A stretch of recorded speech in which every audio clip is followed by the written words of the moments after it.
ऐसी बहू सबको मिले, शिक्षित भी है और संस्कारी भी। अपने गोपाल की इतनी अच्छी कंपनी में नौकरी लग गई है, अब हमें उसकी शादी कर देनी चाहिए। घर में बहू आने से रौनक हो जाएगी। लक्ष्मी के रूप में जब बहू आएगी तो उसके पायल की सन सन से घर गूंज उठेगा। माया जी ने मुस्कुराकर पति जगदीश जी से कहा। फिर वो उत्साहित होकर बोली कि मेरी नज़र में एक लड़की है, वो मेरे मामा का बेटा है ना, उसके साले की बेटी है। पिछली बार वहाँ भागवत कथा के आयोजन में मिली थी। मुझे तो रूपा का रूप एक नज़र में भा गया। सामान्य पढ़ी लिखी है, हमें ज़्यादा पढ़ी लिखी लड़की भी नहीं चाहिए। उनमें नाम के संस्कार नहीं होते। ये आजकल की मॉडर्न लड़कियों को ससुराल में सास ससुर तो फूटी आंख नहीं छुआते, जरा भी मान सम्मान नहीं करती, बस अपने मोबाइल में मेकअप और मस्ती में लगी रहती है। जगदीश जी ने माया जी को बात सुनी। इतनी जल्दबाजी मत करो, हो सकता है अपने गोपाल ने कोई लड़की पसंद कर रखी हो, हम उसकी पसंद के लड़की से ही शादी करेंगे। नहीं, ये मैंने होने नहीं दूंगी। वो अपने बराबर की लड़की से ही शादी करेगा, फिर वो हमें इस घर से निकाल देगी। माया जी अपने ही नकारात्मक विचारों में उलझ रही थी। ऐसा कुछ नहीं होगा, बल्कि आजकल की लड़कियां ज़्यादा समझदार होती हैं, जगदीश जी ने समझाया। तभी गोपाल आ गया।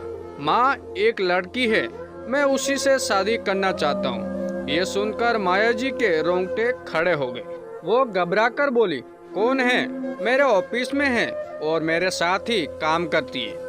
ये सुनकर माया के चेहरे पर चिकन छा गई। जाने कैसी होगी। गोपाल माँ के विचारों को जानता था। वो बोला, माँ बहुत अच्छी है, आप मिलकर तो देखो। आखिरकार गोपाल की जीत के आगे माया जी को झुकना पड़ा। सुंदर रूप वाली सोनिया बहू बनकर घर पर आ गई। सोनिया उच्च शिक्षित और नौकरी पेश थी। उसके आने से माया के मन में एक डर बैठ गया था, अपने इकलौते बेटे गोपाल को खोने का डर। अगले दिन सभी रिश्तेदारों से घर भरा था। सोनिया सलीके से कमरे से साड़ी पहनकर निकली और सब बुजुर्गों के पाँव छुए। ये देखकर बुआ सास ने चुटकी ली। बहू, आजकल की लड़कियां कहाँ पाँव छूती है, तुम भी रहने दो। बुआ जी, मैं तो पाँव छू रही हूँ और आपको आशीर्वाद भी देना होगा। पाँव छूने में कैसी शर्म, बड़ों का आशीर्वाद ही मिलता है, ये हमारी संस्कृति है, पाँव छूना हमारी परंपरा है। ये सुनते ही बुआ सास खुश हो गई और सोनिया को ढेर सारे आशीर्वाद दिए। उसके अगले दिन रसोई में पहली बार कुछ मीठा बनाना था। सोनिया ने बड़ा ही अच्छा सूजी का हलवा बनाया, सबको पसंद आया। सबने खूब तारीफ की। तुम्हें रसोई का काम आता है? ज़्यादा नहीं, पर मेरी माँ जब भी लड्डू गोपाल जी के लिए ये सूजी का हलवा प्रसाद में बनाती थी, मुझे बहुत पसंद आता था। मैंने भी माँ से सीख लिया।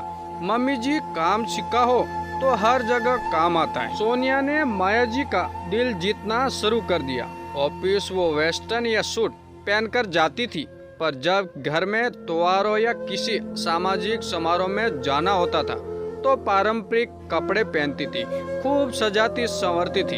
एक सुबह माया जी के पूरे बदन में दर्द हो रहा था। सोनिया ने मालिश वाली को फोन करके बुला लिया।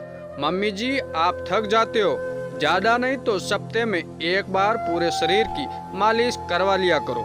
ये वीरवती है, हर शनिवार आपकी मालिश कर दिया करेगी। सोनिया जगदीश जी की भी दवाइयों का पूरा ध्यान रखती थी। दोनों के खान पान से अनहेल्थी चीजों को निकालकर हेल्थी चीजें शामिल कर देती, ताकि पौष्टिक आहार मिले और सभी स्वस्थ रहे। यूँ तो खाना बनाने वाली आती थी, पर क्या बनेगा इस पर सोनिया ही बताती थी।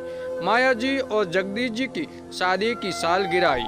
सोनिया और गोपाल सभी पहले मंदिर गए, फिर वहीं से उन्हें गौशाला ले गई। वहाँ उनके हाथों से दान करवाया। शाम को अनाथ आश्रम और वृद्धा आश्रम में खाना खिलाया गया। माया जी और जगदीश जी ने पहली बार अपनी सालगिरह इस तरह मनाई। दोनों को बहुत खुशी थी और अब गर्व था कि सोनिया उनकी बहू है। आने जाने वाले रिश्तेदारों की भी अच्छी आवाभगत करती थी। माया जी मन ही मन सोचने लगी, इतना ध्यान तो कभी गोपाल ने भी नहीं रखा जितना सोनिया रख रही है। पहला तीज का त्योहार आया। माया जी ने बोला, तुम शाम को 5 अंगुलियां और हाथ में बस मेहंदी का गोल टिक्का लगा लेना। वैसे भी आजकल के बहुओं के पास वक्त कहाँ है मेहंदी लगवाने का। मम्मी जी, मुझे मेहंदी का बहुत शौक है। मैंने ऑफिस से आधे दिन की छुट्टी ले ली है, मेहंदी वाली भी बुक कर ली है। मैं चारों हाथ पैर बनाऊंगी, मेरी पहली तीज है। सोनिया चहकते हुए बोली, और हाँ, मेरे लिए वो सबसे भारी वाली चांदी की पाजेब लाकर से मंगवा देना। मुझे पायल की चन बहुत पसंद है। ऑफिस जाने के कारण कुछ पहन नहीं पाती, पर 2 दिन घर में तो पहन लूंगी। माया जी की बातें खिल गई।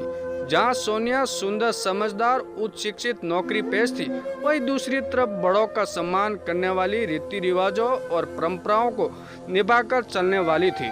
तीज की पूजा की भी सोनिया ने विधिवत रूप से की। सुंदर सी लाल साड़ी पहनी और गहरी रस्सी मेहंदी भरे हाथ उसके रूप रंग को और भी 4 चांद लगा रहे थे। सोनिया की पायल की चन से घर संगीत में हो रहा था। सोनिया जितनी आधुनिक सोच रखती थी, उतनी अपनी संस्कृति और परंपराओं से जुड़ी हुई थी। माया जी के चिंता के बादल सट गए थे। अब उन्हें सोनिया अच्छी लगने लगी थी। मम्मी जी, आप क्या सोच रही है? सोनिया ने हाथ में चाय का कप देते हुए पूछा। तुम्हारे ही बारे में सोच रही थी। मैं गोपाल से तुम्हारी शादी के खिलाफ थी। मुझे लगा ज्यादा पढ़ी लिखी लड़कियां अच्छी नहीं होती, वो घर तोड़ देती है, परंपराओं की दकियानुसी करार देती हैं। ये सुनकर सोनिया बोली, मम्मी जी, मैं शिक्षित भी हूँ और संस्कारी भी। पापा ने उच्च शिक्षित बनाने में कोई कसर नहीं छोड़ी और मम्मी ने हर तरह के संस्कार दिए। बड़ों की इज्जत करना, उनका ध्यान रखना मैंने मम्मी से सीखा है। वो मेरी दादी जी और दादाजी का बहुत ख्याल रखती थी। हम भी बचपन से सबकी परवाह करें, ऐसे संस्कारों के बीज बोए। शिक्षित होने का ये मतलब नहीं है हम सामान्य नैतिकता भूल जाए। हमारी शिक्षा, हमारी जीविका एक तरफ है और हमारी परंपराएं, हमारे रीति रिवाज एक तरफ है। शिक्षित होकर मैं आत्मनिर्भर हूँ। मुझे अपने पैरों पर खड़ा होना संतुष्टि प्रदान करता है। जीवन में संस्कारों का भी महत्व है। संस्कार जीवन में मर्यादा बनाए रखते हैं। परिवार में सबका ख्याल रखना, बड़े बुजुर्गों को मान सम्मान देना, ये सब संस्कार मेरी मम्मी ने मुझे दिए हैं। हम जीवन भर साथ रहेंगे। मैं आपके गोपाल को कभी आपसे नहीं छीनूंगी, बल्कि मैं आप सबसे जुड़ने की कोशिश करूंगी। सोनिया के मुंह से ये सब सुनकर माया जी निहाल हो गई। ऐसी बहू सबको मिले, ये कहकर उन्होंने उसकी बलाइयाँ ले ली। ये सच भी है, जरूरी नहीं है जो शिक्षित हो वो संस्कारी नहीं हो। संस्कार हमें घर से मिलते हैं, शिक्षा बाहर से। हमें दोनों के बीच में तालमेल बिठाना है। बच्चों को भी अपनी सभ्यता, संस्कृति, परंपराओं के बारे में सिखाना चाहिए। आजकल के शिक्षित लोग अपनी ही संस्कृति का मखौल बनाते हैं। किताबी ज्ञान के साथ व्यवहारिक ज्ञान भी देना जरूरी है। हमें अपनी संस्कृति और परंपराओं पर गर्व होना चाहिए।